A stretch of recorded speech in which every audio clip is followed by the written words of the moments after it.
Hello everyone, hope all of you are doing great. And in today's video, we are going to discuss March 2026 paper 1.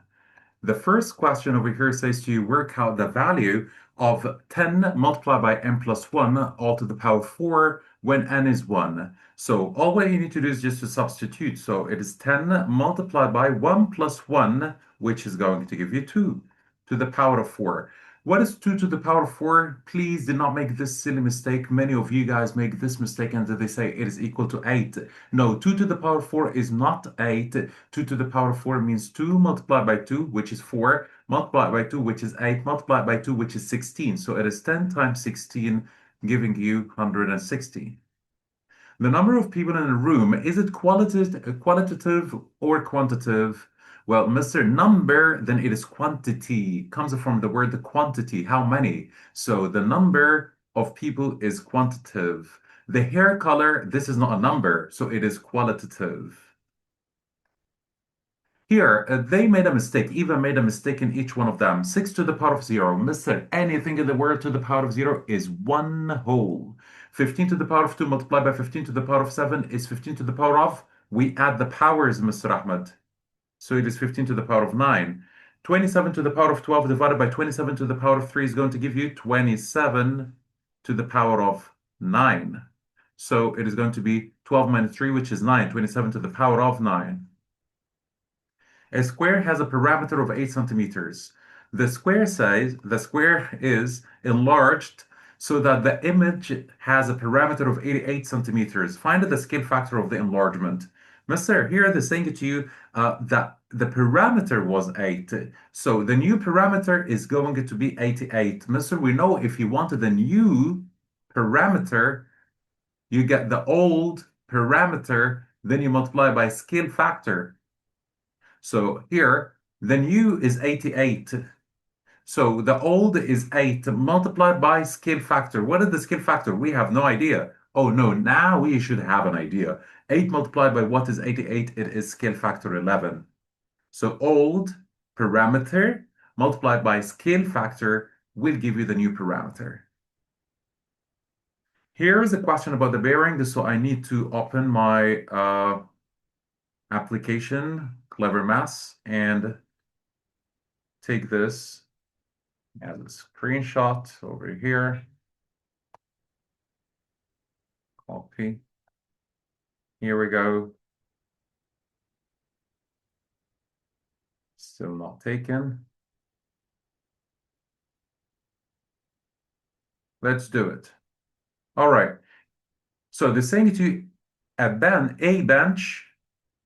B, this is not A, it is a bench B is on a bearing of 80 degrees from T. So you got the protractor and clockwise from T, they said to you it is 80 degrees from T, 80 degrees from T. So I need to check, and I do this. 80 degrees is here. Here you go. And you must ask yourself, did I choose the correct side on the protractor or not? Well, does this look like an 80-degree angle? Oh, yes, mister, it looks like an 80-degree angle. Did they tell you for how long or the distance or anything? No, they haven't. But they said that the same bench is on a bearing of 140 degrees from P. So 140 from P, getting the same protractor over here, 140 degrees. So it is over here, mister. Perfect. Now let me erase this arrow.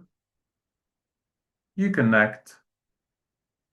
So where is the point that is on a bearing of 80 degrees from T and on a bearing of 140 degrees from P at the same time? It is this point, mister.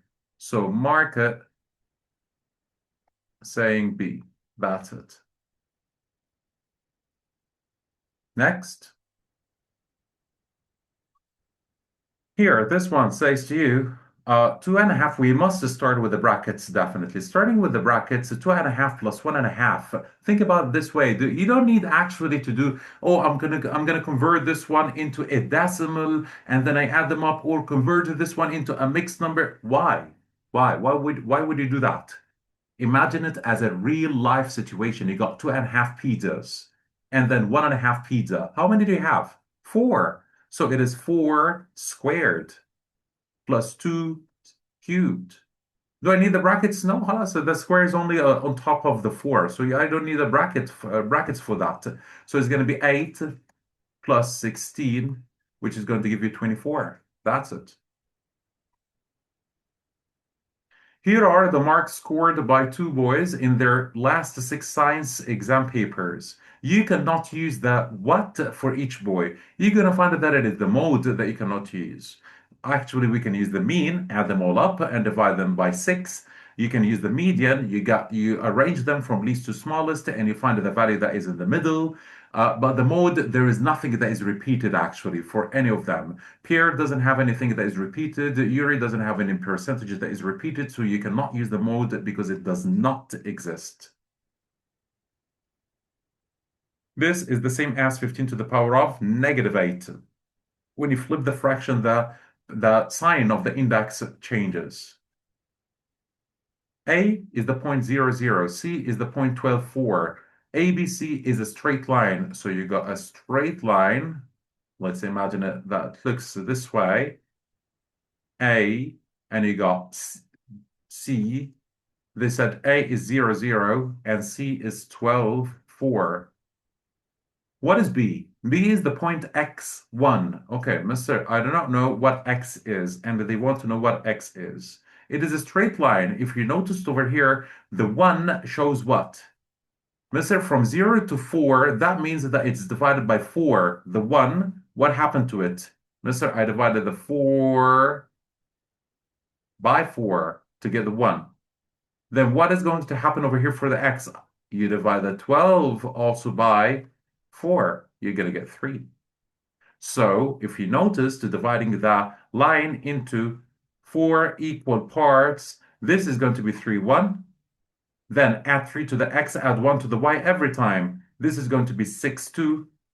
Add 3 to the x, add 1 to the y every time. This is going to be 9, 3. Add 3 to the x, add 1 to the y. It is going to be 12, 4. So, Mr. Did I need to do all of that? No, you didn't actually need to do all of that. Just look at the 4. What happened to it to become the 1? Mister, we divided it by 4 because this is 0, 0. So you're starting from the beginning. Divided it by 4, it gives you 1. So divide the 12 by 4, it gives you the x, which is 3. A sequence has an nth term, n over 4. Find the 40th term. 40 over 4. It is just a 10.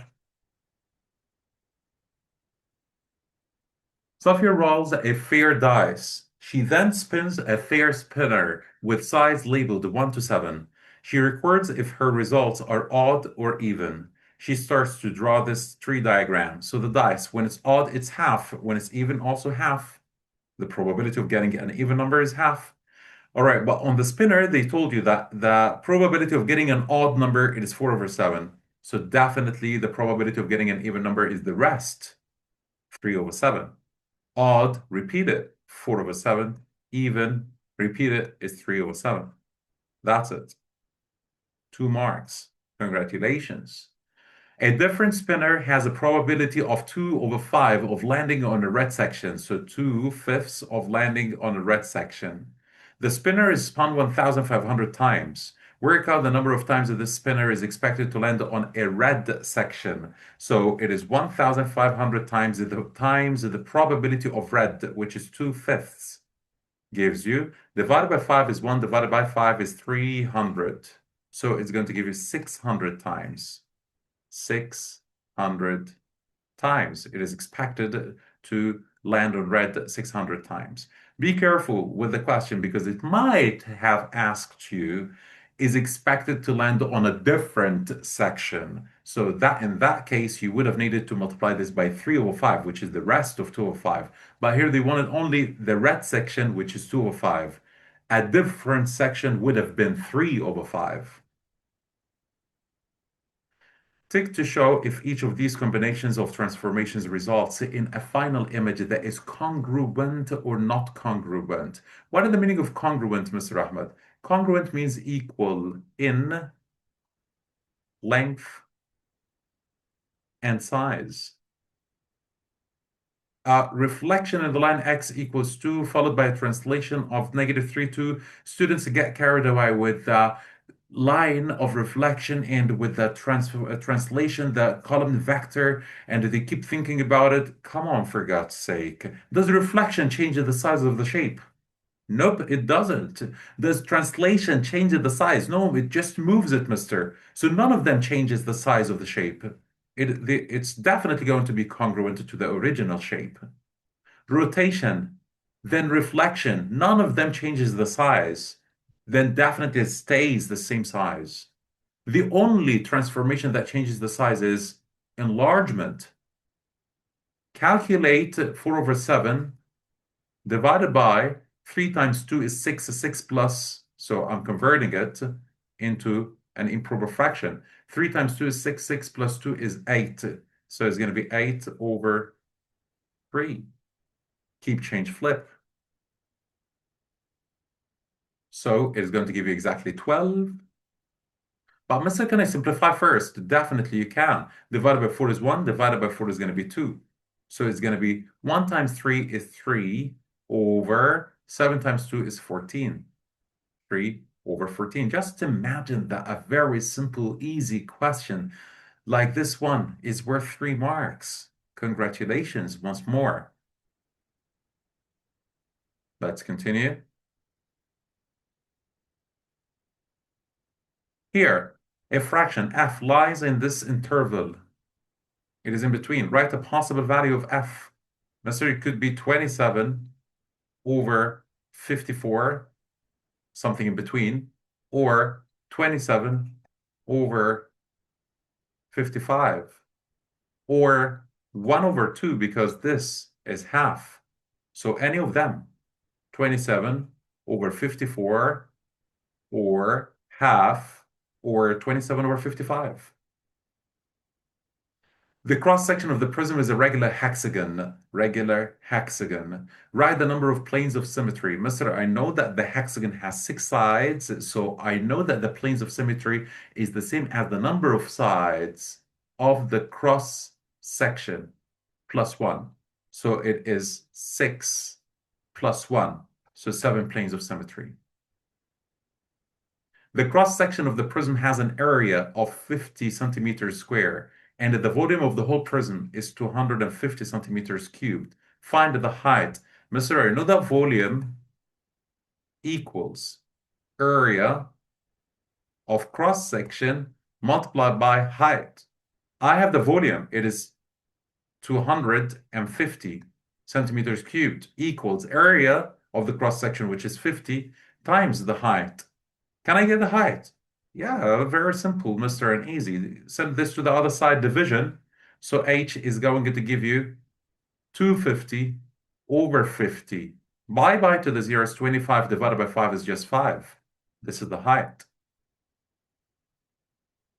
For the calculation, W divided by D is equal to 20. W is a whole number. D is a decimal smaller than 1.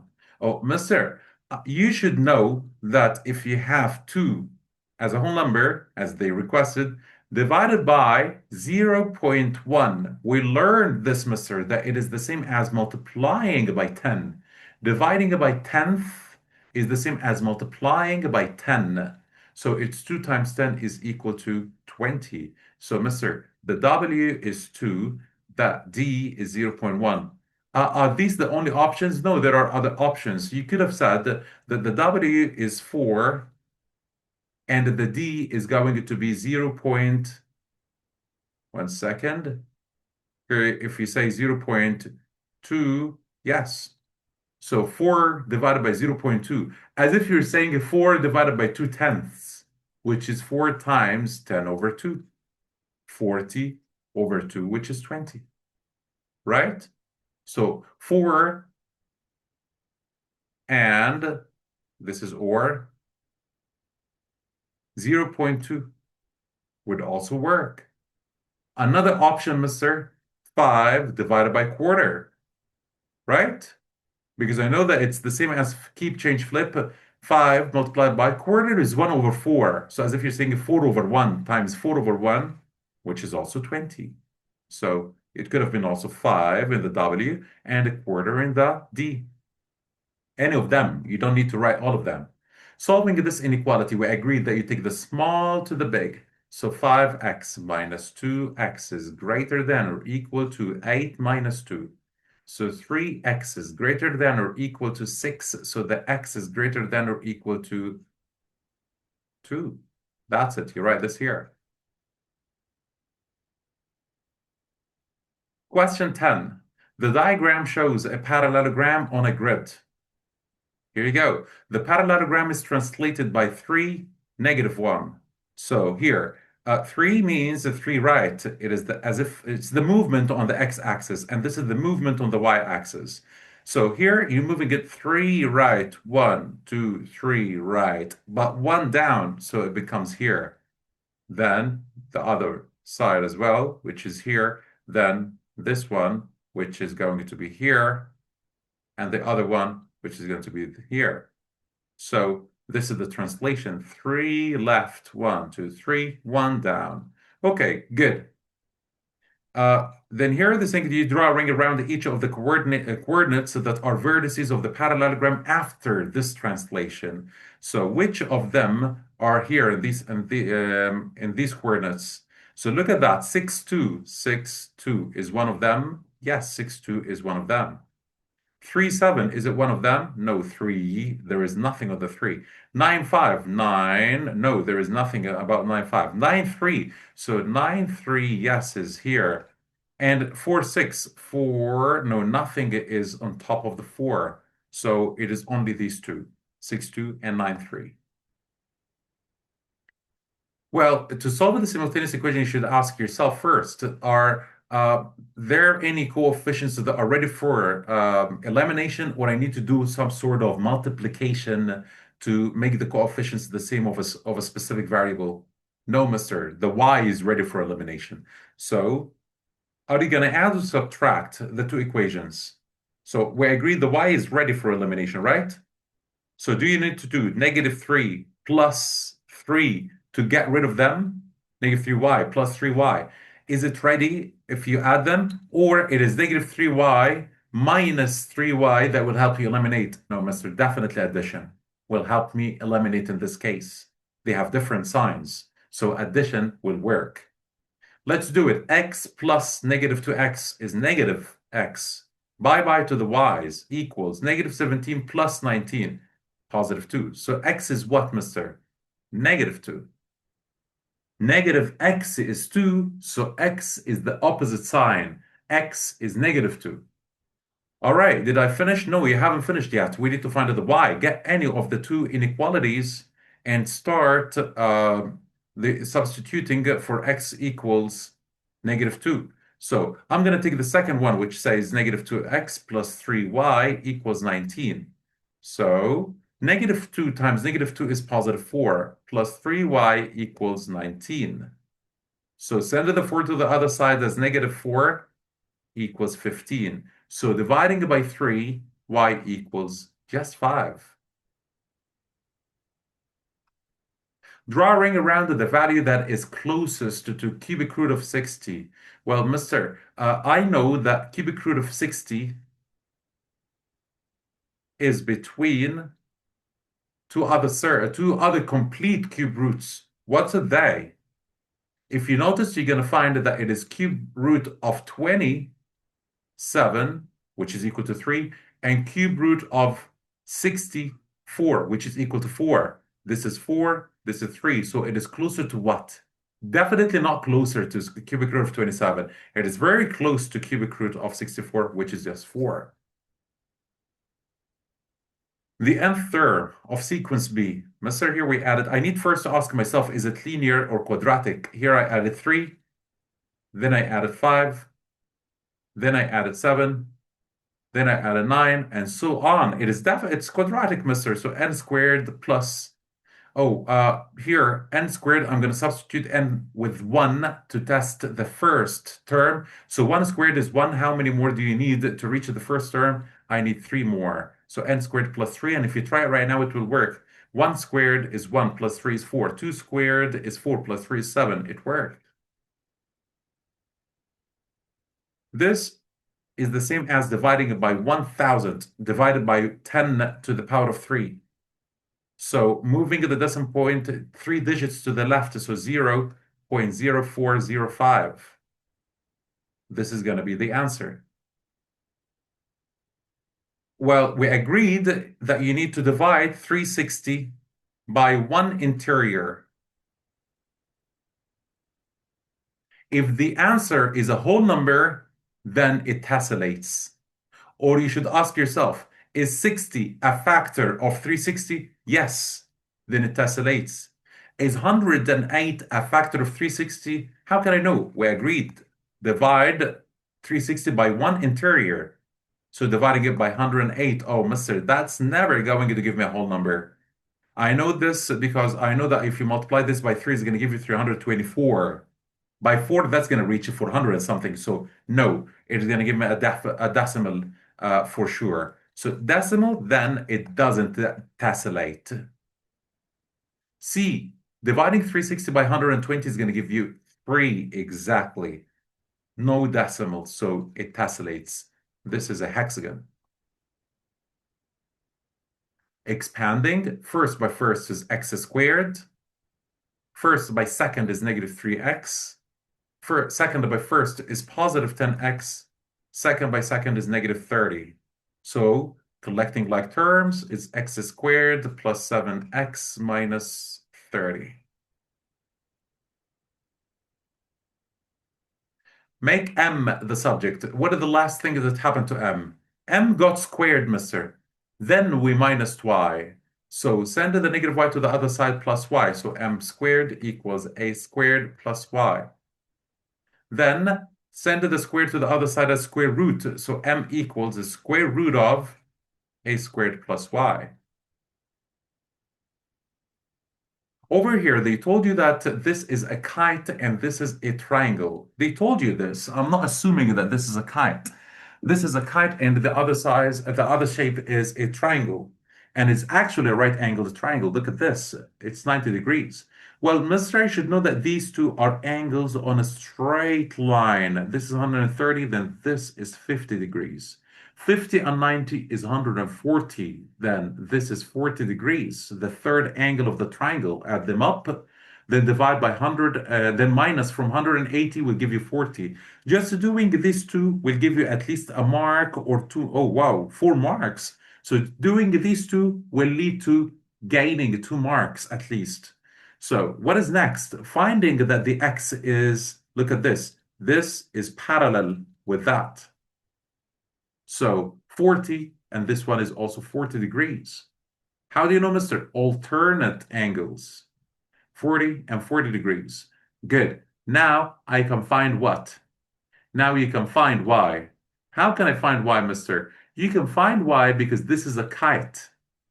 And we know that these two opposite angles on the kite, in the kite, are equal. These two opposite angles are equal in a kite. 80 and 40 is 120. So 360 minus 120 equals 240 degrees. Both of them together are 240. So this is 120, this is 120. Can you find the third angle, which is y? Yes. 40 and 120 is 160. 160 minus the from 180 is going to give you 20. So the y is 20, the x is 40. 40, 20. Show you're working clearly, please. If you open the mark scheme, you're going to find that they're going to give you marks for the numbers that you write there. But just don't keep crossing out numbers and ruining your questions. Here, the one from you, a frequency polygon. Frequency polygon, we start from the midpoint. So it is from the midpoint, 105 until 5. From 105 until you reach 5. From 115 until 8, 115 until 8. 125, 4, 125 until 4. 135, 2, 135 and 2. The last one, 145 and 3, 145 and 3. What we've done right now is the midpoint. We used the midpoint. Don't forget to do what? To connect them. You must connect them. You must connect them. We do not start from the zero. No, we start from the first point, which is this one. Then here. Then this one, this one, this one. That's it. I'm going to erase it right now to move on to the next question.